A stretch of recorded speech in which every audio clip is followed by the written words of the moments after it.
Sony ദേഷ്യത്തോടെ അങ്ങോട്ടും ഇങ്ങോട്ടും നടക്കുകയാണ്. അവളുടെ ആ നടപ്പും രീതികളും കണ്ട് അവളുടെ കൂട്ടുകാർ പരസ്പരം നോക്കുന്നുണ്ട്. സോണി, നീ ഇങ്ങനെ ടെൻഷനാവാതെ, വിക്കി അവളെ സമാധാനിപ്പിച്ചു. ഞാൻ എങ്ങനെ ടെൻഷനാകാതെ ഇരിക്കും വിക്കി? എനിക്കുണ്ടല്ലോ അവളെ കൊല്ലാനുള്ള ദേഷ്യം തോന്നുന്നുണ്ട്. അവളുടെ ഒരു മോള്, എനിക്ക് ദേഷ്യം വരുന്നു. അവൾ കൈകൾ രണ്ടും മുഷ്ടി ചുരുട്ടി. പക്ഷെ സോണി, അവളുടെ സംസാരവും രീതികളും കണ്ട നിന്റെ ജീവിതത്തിൽ ഒരു വില്ലത്തിയാണ് അവളെന്ന് തോന്നത്തതേയില്ലല്ലോ. നിന്നോട് സമാധാനത്തിലും സ്നേഹത്തിലും അവൾ സംസാരിക്കാൻ ശ്രമിക്കുന്നത്. അഞ്ജു അവളുടെ മുഖത്തേക്ക് നോക്കി പറഞ്ഞു. അവൾക്ക് അവളുടെ വെറും ഡ്രാമ മാത്ര. അങ്ങനെ വെറും പാവത്തെ പോലെ ഇരുന്നാലും അവളെല്ലാം നേടിയെടുക്കും. മറ്റുള്ളവരുടെ സഹതാപവും സ്നേഹവും പിടിച്ചു പറ്റാൻ അവൾക്ക് വല്ലാത്തൊരു കഴിവാ. അല്ലെങ്കിൽ തന്നെ നിങ്ങളൊന്ന് ആലോചിച്ച് നോക്ക്. ആ ദേവൻ എന്ന് പറയുന്ന സാറ് വന്നിട്ട് ഒരു ദിവസം പോലും തികഞ്ഞില്ല. അതിനു മുൻപ് അവൾക്ക് ഒത്താശ ചെയ്യാൻ നടക്കുക അയാള്. അവൾക്ക് മറ്റുള്ളവരെ അവളിലേക്ക് അട്രാക്റ്റ് ചെയ്യാൻ വല്ലാത്തൊരു കഴിവ് തന്നെയുണ്ട്. സോണി ദേഷ്യത്തോടെ തൻ്റെ കൂട്ടുകാരെ നോക്കി പറഞ്ഞു. അപ്പോൾ ഇനിയെന്താ നമ്മുടെ പ്ലാൻ? നീ അവളെ വെല്ലുവിളിച്ചിട്ടല്ലേ വന്നത്? അവളുടെ കഴുത്തിൽ കിടക്കുന്ന മിന്നെ നീ പൊട്ടിച്ചു കളയുമെന്ന്. അതൊക്കെ നടക്കുന്ന കാര്യമാണോ? നീ എന്തിനാ വെറുതെ അവളെ വെല്ലുവിളിക്കാൻ പോയത്? അവരുടെ ഗ്യാങ്ങിലുണ്ടായിരുന്ന വിഷ്ണു അവളെ നോക്കി പറഞ്ഞു. ഞാൻ അവളുടെ മുഖത്ത് നോക്കി അങ്ങനെ വെല്ലുവിളിച്ചിട്ടുണ്ടെങ്കിൽ അങ്ങനെ തന്നെ ഞാൻ ചെയ്തിരിക്കും. അങ്ങനെ സുഖത്തോടെയും സന്തോഷത്തോടെയും ചാർലി ചായൻ്റെ വീട്ടിൽ അവൾ കഴിയണ്ട. അവൾ മനസ്സിൽ എന്തോ ഉദ്ദേശിച്ചതുപോലെ അവളുടെ കൂട്ടുകാരെ നോക്കി പറഞ്ഞിരുന്നു. എന്നിട്ട് അപ്പോൾ ദേവൻ സാർ വന്നു അവിടെ. രാവിലെ നടന്ന സംഭവങ്ങൾ ക്ലാസ്സിലേക്ക് നടക്കുന്നതിനിടയിൽ ആവണിയോട് പറയുകയാണ് ഷീതു. ഞാൻ നോക്കിയപ്പോൾ സാറ് പുറകെ വന്ന് നിൽപ്പുണ്ടായിരുന്നു. സാർ എന്താ പ്രശ്നമെന്ന് ചോദിച്ചെങ്കിലും അവൾ ഒന്നും മിണ്ടാതെ പോയി. അവൾ തിരികെ പറഞ്ഞു. ആ ശൂർപ്പണകയ്ക്ക് എന്താ? ലോകത്ത് ചാർലി ചേട്ടൻ മാത്രമേ ഉള്ളൂ പുരുഷനായിട്ട്. എന്തായാലും ചേട്ടൻ നിന്നെ കല്യാണം കഴിച്ചു, നിങ്ങൾക്കൊരു മോളുമായി. എന്നിട്ടും അവൾ ഇപ്പോഴും ചേട്ടൻ്റെ പുറകെ നടക്കുന്നത് എന്ത് കണ്ടിട്ടാ?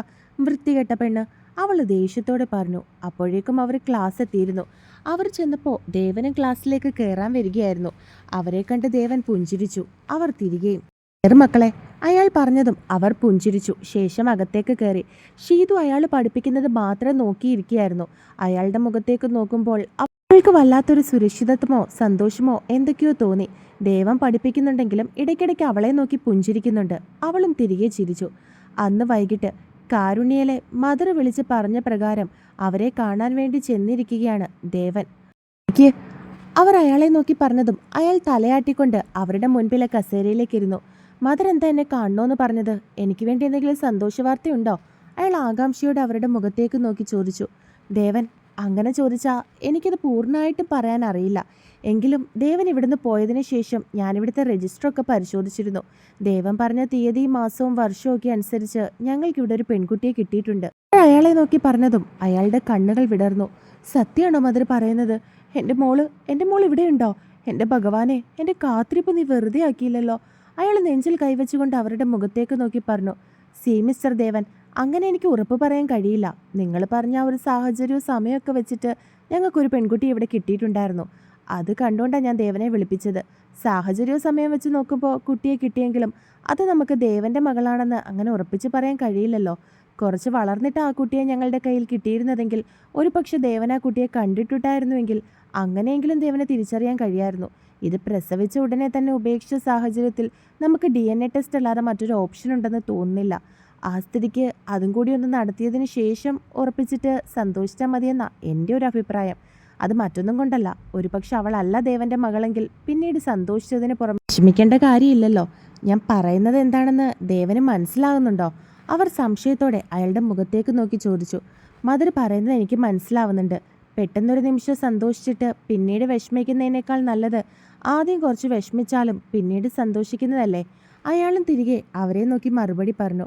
അതേ ദേവൻ, അതുകൊണ്ടാണ് ഞാനിപ്പോൾ വിളിപ്പിച്ചത്. ദേവന് DNA ടെസ്റ്റ് നടത്താൻ താല്പര്യമുണ്ടോ എന്ന് അറിയാൻ വേണ്ടിയിട്ടാ. അങ്ങനെയാണെങ്കിൽ നമുക്കതിൻ്റെ പ്രൊസീജിയേഴ്സ് എന്താണെന്ന് വെച്ചാൽ നോക്കാം. എന്ത് പറയുന്നു? അവർ സംശയത്തോടെ അയാളുടെ മുഖത്തേക്ക് നോക്കി. അതേ മദർ, എനിക്ക് സമ്മതമാണ്. ഞാൻ എന്ത് വേണമെങ്കിലും ചെയ്തോളാം. എനിക്കെൻ്റെ മോളെ കിട്ടിയാൽ മതി. അയാൾ ദയനീയമായി പറയുന്നത് കേട്ട് മദർ ഒന്ന് പുഞ്ചിരിച്ചു. ശരി, എങ്കിൽ ഞാൻ അവരെ വിളിച്ച് പറയാം ദേവന് സമ്മതമാണെന്ന്. അങ്ങനെയാണെങ്കിൽ നമുക്ക് അതിൻ്റെ പ്രൊസീജിയേഴ്സ് എങ്ങനെയാണെന്ന് വെച്ചാൽ ചെയ്യാം. എന്ത് പറയുന്നു? അവർ വീണ്ടും അയാളെ നോക്കി പറഞ്ഞു. ഊവ്, അങ്ങനെ ചെയ്യാം മദർ. അയാളും തിരികെ പറഞ്ഞതും അവർ പുഞ്ചിരിച്ചു. മദർ, എനിക്ക് കുട്ടിയൊന്ന് കാണാൻ ഒന്ന് വിളിക്കുമോ? അയാൾ സംശയത്തോട് ചോദിച്ചു. ദേവൻ, അവൾ ഇവിടെ ഇല്ല. അവളുടെ വിവാഹം കഴിഞ്ഞു. അതിൻ്റെ ഭർത്താവിൻ്റെ വീട്ടിലാണ്. മാത്രമല്ല, ഞാൻ ഈ കാര്യങ്ങൾ സംസാരിച്ചത് ആ കുട്ടിയോടല്ല. അവൾക്കിതിനെപ്പറ്റി യാതൊന്നും തന്നെ അറിയില്ല. ഞാൻ അവളുടെ ഭർത്താവിനോടാണ് സംസാരിച്ചത്. അവർ തിരികെ ദേവനോട് പറഞ്ഞു. അപ്പോൾ എങ്ങനെയാ DNA? അയാൾ സംശയത്തോടെ ചോദിച്ചു. അതാ കുട്ടിയുടെ ഭർത്താവ് പറയുന്നത് എന്താണെന്ന് വെച്ചാൽ അവളോടിപ്പോൾ അതിനെപ്പറ്റിയൊന്നും പറയേണ്ടെന്നാ. കാരണം അവൾ എങ്ങനെയായിരിക്കും അത് എടുക്കുകയെന്ന് അറിയില്ലല്ലോ. അവൾക്ക് അവളുടെ അച്ഛനെയും അമ്മയും കാണാൻ ആഗ്രഹമുണ്ടോ, അതോ ജനിച്ച ഉടനെ തന്നെ ഉപേക്ഷിച്ച് പോയവരോട് അവൾക്ക് ദേഷ്യമാണോ ഉള്ളത് എന്നൊന്നും അറിയില്ല. അവർ പറയുന്നത് കേട്ടതും ദേവൻ്റെ മുഖം മാറി. അയാളുടെ മുഖത്ത് വല്ലാത്തൊരു സങ്കടം നിഴലിച്ചു. സ്വയം കുറ്റബോധം തോന്നി. മാത്രമല്ല, ഈ ടെസ്റ്റ് പോസിറ്റീവ് ആകുമെന്ന് നമുക്ക് യാതൊരു ഉറപ്പുമില്ല. ദേവനോട് ഞാൻ നേരത്തെ പറഞ്ഞതുപോലെ ആഗ്രഹം കൊടുത്തിട്ട് പിന്നീട് അതാ കുട്ടിയെ വിഷമിപ്പിക്കുന്നത് പോലെയാകും. അതുകൊണ്ട് ടെസ്റ്റിൻ്റെ റിസൾട്ട് അറിഞ്ഞതിന് ശേഷം അവളെ അറിയിച്ചാൽ മതിയെന്നാണ് അവളുടെ ഭർത്താവ് പറഞ്ഞിരിക്കുന്നത്. അതുവരെ നിങ്ങൾ പരസ്പരം കാണണ്ടെന്നാണ് ആ കുട്ടിയുടെ ഭർത്താവിൻ്റെ തീരുമാനം. ദേവന് ചിലപ്പോൾ ഇതിനോട് വിയോജിപ്പുണ്ടായിരിക്കും. ആലോചിച്ചപ്പോൾ എനിക്കും അതാ ശരിയെന്ന് തോന്നി. മദർ അയാളെ നോക്കി പറഞ്ഞു. എനിക്ക് മദർ പറയുന്നത് എന്താണെന്ന് മനസ്സിലായി. ആ പുള്ളിക്കാരൻ അങ്ങനെ പറഞ്ഞതിൽ എനിക്ക് സങ്കടമൊന്നുമില്ല. ഒരു കണക്കിന് അത് തന്നെയാണ് ശരി. DNA ടെസ്റ്റ് നടത്താം. DNA ടെസ്റ്റ് പോസിറ്റീവ് ആണെങ്കിൽ എനിക്ക് എൻ്റെ മോളെ കണ്ടാൽ മതി. ദേവനും അതിന് സമ്മതിച്ചു. എങ്കിൽ ഞാൻ ഇന്ന് തന്നെ അവരോട് പറയാം. മദറും പറഞ്ഞതും അയാൾ തലയാട്ടി. മദർ, ഇത് കുറച്ച് സ്വീറ്റ്സും മറ്റു സാധനങ്ങളുമാണ്. ഇത് കുട്ടികൾക്ക് കൊടുത്തേക്ക്. അയാൾ 2-3 കവർ അവർക്ക് നേരെ നീട്ടിക്കൊണ്ട് പറഞ്ഞതും അവരൊരു പുഞ്ചിരിയോടെ അത് വാങ്ങി. ശരി മദർ, എന്നെ വിളിച്ചാൽ മതി. അയാൾ അതും പറഞ്ഞ് എഴുന്നേറ്റു. ശേഷം ഇറങ്ങി. അയാൾ പോയ ഉടനെ തന്നെ അവർ ചാർലിയെ വിളിച്ച് ദേവനോട് സംസാരിച്ചതും ദേവന് DNA ടെസ്റ്റിന് സമ്മതമാണെന്ന് പറഞ്ഞതും ചാർലി അറിയിച്ചു.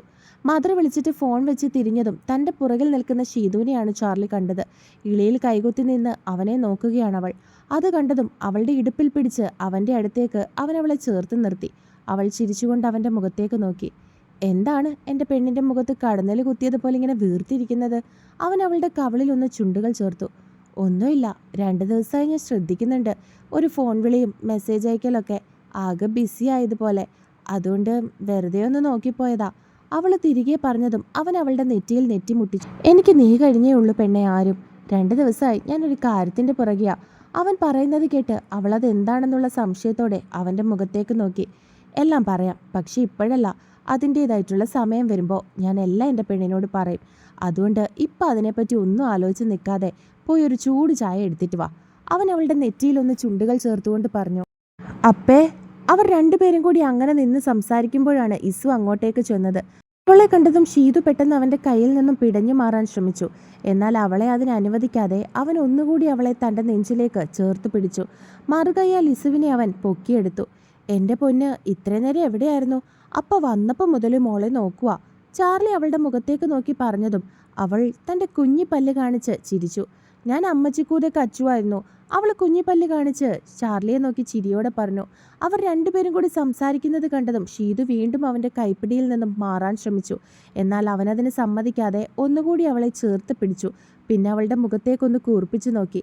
ഇച്ചായ, ഞാൻ പോയി ചായ എടുക്കട്ടെ. നിങ്ങൾ അപ്പയും മോളും കൂടി സംസാരിച്ചിരിക്കുക. അവൾ ദയനീയമായി അവൻ്റെ മുഖത്തേക്ക് നോക്കി പറഞ്ഞതും അവളുടെ ഇടുപ്പിലുണ്ടായിരുന്ന കൈ അവൻ എടുത്തു. അവൾ അവിടെ നിന്നും താഴേക്ക് പോവുകയും ചെയ്തു. നീ എന്താ സോണി എന്നെ അത്യാവശ്യമായിട്ട് കാണണമെന്ന് പറഞ്ഞത്? സോണിയും റിൻസിയും കൂടി പുറത്ത് നിൽക്കുകയാണ്. തൻ്റെ മുൻപിൽ നിൽക്കുന്ന സോണിയുടെ മുഖത്തേക്ക് നോക്കി അവൾ സംശയത്തോട് ചോദിച്ചു. ചേച്ചി, ഷീതു അവൾ കോളേജിൽ ജോയിൻ ചെയ്ത കാര്യം ഞാൻ ചേച്ചിയോട് പറഞ്ഞിരുന്നല്ലോ. അവർക്ക് മിനിഞ്ഞാന്ന് മുതൽ ക്ലാസ് തുടങ്ങി. അതും പറഞ്ഞ് ആദ്യം തൊട്ടുള്ള സംഭവങ്ങൾ മുഴുവൻ സോണി റിൻസിയോട് പറഞ്ഞു. നീ എന്തിനാ ചാടിക്കേറി അങ്ങനെയൊക്കെ പ്രതികരിക്കാൻ പോയത്? ഞാൻ നിന്നോട് പറഞ്ഞതല്ലേ എല്ലാത്തിനും ഒരു സമയം വരും, അപ്പോൾ നമുക്ക് നോക്കാന്ന്. അങ്ങനെയൊന്നും നീ അവളോട് പെരുമാറണ്ടായിരുന്നു. കോളേജിൽ എന്ത് തന്നെ പ്രശ്നം ഉണ്ടായാലും അത് നീയായിരിക്കും ചെയ്തതെന്നായിരിക്കും ഇനി പേര് വരാൻ പോകുന്നത്. റിൻസി അവളുടെ മനസ്സിലുണ്ടായ സംശയം സോണിയോട് പറഞ്ഞു.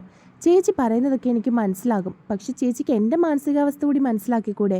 ആദ്യം ചായനെ സ്വന്തമാക്കിയപ്പോൾ ചേച്ചിക്ക് അവളോട് തോന്നിയ ദേഷ്യമില്ലേ, അതിൻ്റെ 10 ഇരട്ടിയാ അവൾ എൻ്റെ മുമ്പിൽ കൂടി ചാർലി ചായൻ്റെ മിന്നുവിട്ട് നടക്കുമ്പോൾ എനിക്ക് അവളോട് തോന്നുന്നത്. അതെൻ്റെ കഴുത്തിൽ കിടക്കേണ്ട മിന്നല്ലേ ചേച്ചി? എനിക്കത് കാണുമ്പോൾ അവളെ കൊല്ലാനുള്ള ദേഷ്യമാണ് തോന്നുന്നത്. പക്ഷെ എന്ത് ചെയ്യാനാ? അവൾക്ക് ഈ 2 ദിവസവും ഞാൻ നല്ലത് കൊടുക്കാമെന്ന് കരുതിയിട്ടാണ് നിന്നത്. പക്ഷെ കോളേജിൽ പുതിയൊരു സാറ് കെട്ടിയെടുത്തിട്ടുണ്ട്. സൂക്ഷ്മം പോലെ എപ്പോഴും അയാൾ അവളെ സപ്പോർട്ട് ചെയ്യാൻ വരും. അയാൾ എങ്ങനെ അത്ര കൃത്യമായിട്ട് അവിടെ വരുന്നതെന്ന് എനിക്കങ്ങോട്ട് മനസ്സിലാകുന്നതേയില്ല. ദൈവദൂതനെ പോലെയാ അവളുടെ മുന്നിൽ അയാൾ എപ്പോഴും പ്രത്യക്ഷപ്പെടുന്നത്. സോണി ദേഷ്യത്തോടെ റിൻസിയുടെ മുഖത്തേക്ക് നോക്കി പറഞ്ഞു. അത് കേട്ടതും റിൻസി സംശയത്തോടെ അവളെ തിരികെ നോക്കി. ദേവൻ വന്നതും അവളെ രക്ഷിച്ചതുമായിട്ടുള്ള കാര്യങ്ങൾ സോണി അവളോട് പറഞ്ഞു. ഓ, അപ്പോൾ അങ്ങനെയും അതിനിടെ സംഭവം ഉണ്ടായോ? അപ്പോൾ ടീച്ചേഴ്സ് സാറുമാരൊക്കെ അവളുടെ സപ്പോർട്ടായിരിക്കുമല്ലോ. അങ്ങനെയാണെങ്കിൽ നീ ഒന്ന് സൂക്ഷിക്കേണ്ടി വരും, റിൻസി അവളെ ഓർമ്മിപ്പിച്ചതുപോലെ പറഞ്ഞു. എനിക്കതിൽ സംശയമില്ല. എന്തായാലും അവരെല്ലാം അവളുടെ സപ്പോർട്ട് തന്നെയായിരിക്കും. പിന്നെ ഇന്ന് ഞാൻ അവളോട് 2 വർത്തമാനം പറയാൻ ചെന്നപ്പോൾ അവൾ എന്നോട് പറയുക, ചേച്ചിയുടെ മനസ്സിൽ ആദം ഉണ്ടായിരുന്നുവെങ്കിൽ അവൾ ഒഴിഞ്ഞു മാറി തന്നേനേന്ന്. അങ്ങനെയാണെങ്കിൽ അവളുടെ മനസ്സിൽ തോന്നിയ ഇഷ്ടം അവൾ തുറന്നു പറയില്ലായിരുന്നു എന്ന് സോണി പുച്ഛത്തോടെ റിൻസിയുടെ മുഖത്തേക്ക് നോക്കി.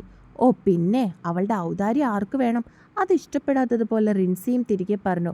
ചേച്ചി എന്തായാലും എന്തെങ്കിലും ചെയ്തേ പറ്റുള്ളൂ. അറിയാലോ ചേച്ചിക്ക്, ചേച്ചി ആഗ്രഹിക്കുന്ന പോലൊരു ജീവിതവും എനിക്ക് എൻ്റെ ആഗ്രഹവും നടക്കണമെന്നുണ്ടെങ്കിൽ അവളും അവളുടെ കുഞ്ഞും ഈ ലോകത്തിൽ നിന്ന് തന്നെ വിട പറഞ്ഞെങ്കിൽ മാത്രമേ നടക്കൂ. അതല്ലാതെ നമുക്ക് രണ്ടുപേർക്ക് നല്ലൊരു ജീവിതം ഉണ്ടാകുമെന്ന് ചേച്ചി സ്വപ്നം കാണേ ചെയ്യണ്ട. ഇത്രയും വർഷമായിട്ട് ആദം ചായൻ ചേച്ചിയോട് ഒരു പോസിറ്റീവ് സൈൻ കാണിച്ചിട്ടില്ലല്ലോ.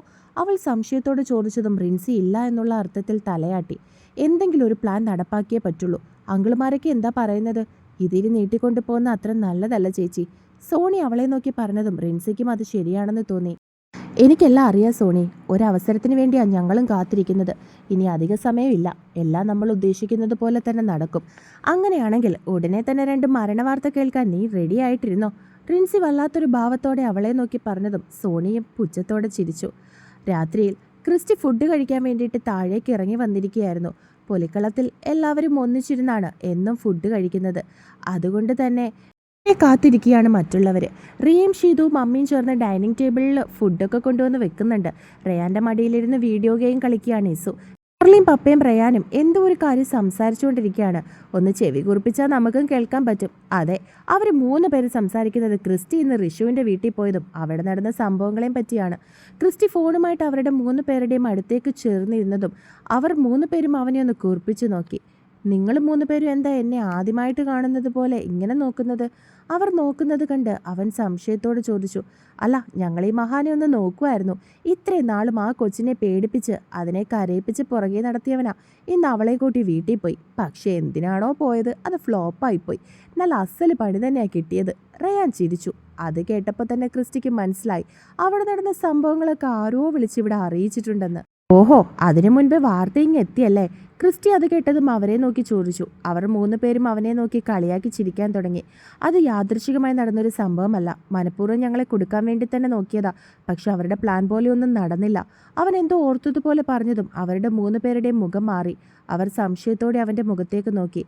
ആര് പ്ലാൻ ചെയ്ത് നടത്തിയെന്നാ? ചാർലി അവനെ നോക്കി ചോദിച്ചു. നമ്മുടെ സ്കൂളിൽ പഠിപ്പിക്കുന്ന ബെന്നി സാറ് തന്നെ. ദേഷ്യത്തോടെ അവരെ നോക്കി തിരികെ മറുപടി പറഞ്ഞു. അങ്ങേരത്തിന് ഇതിനിടെ നിന്ന് കളിക്കുന്നത്? അതുകൊണ്ട് അങ്ങേർക്ക് എന്താ ഗുണം? പാപ്പ സംശയത്തോടെ അവനെ നോക്കി ചോദിച്ചു. അതൊന്നും എനിക്കറിയില്ല പാപ്പ. ഞാൻ അവനെ കണ്ടതാ അവരോട് സംസാരിക്കുന്നത്. അവൻ അവിടെ വരേണ്ട യാതൊരു കാര്യമില്ല. അവിടുത്തെ നാട്ടുകാരെ ഒന്നും അവനെ അറിയുക പോലും.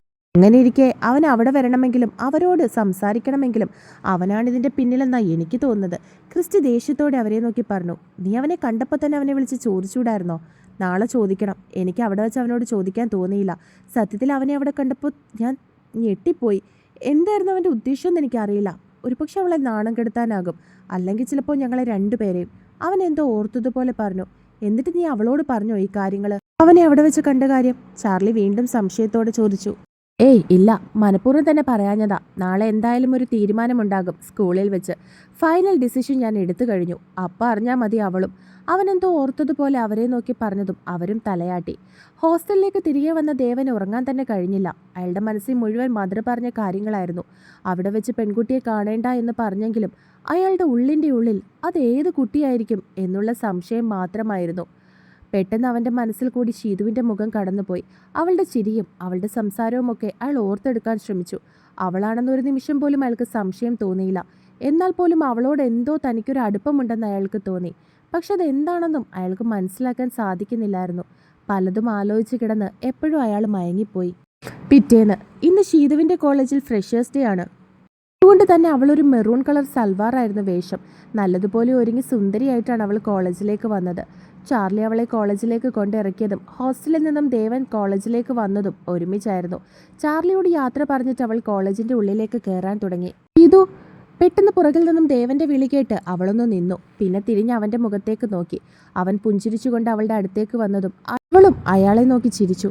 മോളുടെ ഹസ്ബൻഡാണോ കൊണ്ടാക്കിയിട്ട് പോയത്? അയാൾ സംശയത്തോടെ അവളോട് ചോദിച്ചു. അതെ സർ, ഇച്ചായന എന്നെ എന്നും കൊണ്ടാക്കുന്നത്. അവളൊരു പുഞ്ചിരിയോടെ അയാളുടെ മുഖത്തേക്ക് നോക്കി പറഞ്ഞു. ഞാൻ 2 ദിവസമായിട്ട് വിചാരിക്കുന്നുണ്ട് മോളുടെ ഹസ്ബൻഡിനെ ഒന്ന് പരിചയപ്പെടണമെന്ന്. അയാൾ പുഞ്ചിരിയോടെ അവളുടെ മുഖത്തേക്ക് നോക്കി. അയ്യോ, എനിക്ക് നേരത്തെ പറഞ്ഞുകൂടായിരുന്നോ സർ? ഞാൻ ഇച്ചായനെ ഇവിടെ നിർത്തിയേനെ. ഇച്ചായന് ബിസിനസ്സാ, അതുകൊണ്ട് എല്ലാം നോക്കി നടത്താൻ പോകണം. അതുകൊണ്ട് എന്നെ ഇവിടെ കൊണ്ടാക്കിയിട്ട് ഉടനെ പോകുന്നത്. ഇന്ന് വൈകിട്ടാണെങ്കിൽ എന്നെ വിളിക്കാൻ വരുന്നത് അനിയനായിരിക്കും.